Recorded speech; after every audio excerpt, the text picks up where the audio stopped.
Assalamualaikum, ninth class. I'm your chemistry teacher Hira Kashif. Today we are reading on unit number 5. The name of our unit is Physical States of Matter. The topic of our is gas laws today. So let me tell you one thing, that there are two main gas laws which we are going to read. Number 1 is Boyle's law and number 2 is Charles law. You have to identify or relate these two laws by the derivation of them. The derivation of them is very important and the definition also arises from the derivation. So let me start with the first one, which is Boyle's law. So the derivation of Boyle's law is like volume is inversely proportional to the pressure. Volume is inverse proportional. So when I will solve the sign of constant, it will become equal. The variable constant I will write like this, and the rest of the value will come as it is, 1 over p. It is in multiplication with each other.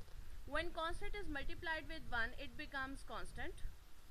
1 replaces it and the pressure is comes under just like this. So what will happen next? When there is nothing, it means there is 1. I will just cross multiply these two values and it will become volume into pressure is equals to constant into 1 is constant. This is the derivation of Boyle's law, that volume and pressure becomes in multiplication and the two are equal to constant. So volume is inversely proportional to the pressure of the gas at constant temperature. Alright. Similarly, the derivation of the Charles law, let me derive that as well. This is the derivation of that. For Charles law, the statement is that volume is directly proportional to temperature. This is the statement. For Boyle's law, volume is inversely proportional to pressure, but for T, volume is direct proportion. Why it is in direct relation? Because it is not in the numerator or denominator form. Alright, so when we replace the sign of constant, what happens? There comes equal, there comes constant as a variable, and the temperature T as it is. Now these two values are in multiplication with each other, right?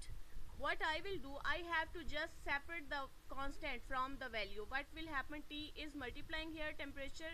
When I will shift this value here, it will become in division. Here it is in multiplication, but here it will divide like this. Volume is divided by the temperature and next to that power is constant. So we have separated constant from that. So this was the derivation of the Charles law. So what is that? That volume of a given gas is inversely proportional to temperature when it is in constant form. Volume is directly proportional to temperature for a given gas. This is Charles law and this is what? Boyle's law. These two are the derivations of the Boyle's law and Charles law. You have to just learn these two derivations plus their definitions as well. These two are very important gas laws. I hope you guys have understood this, and if you have any kind of problem, then you can ask us as well on letter forms. Okay, thank you.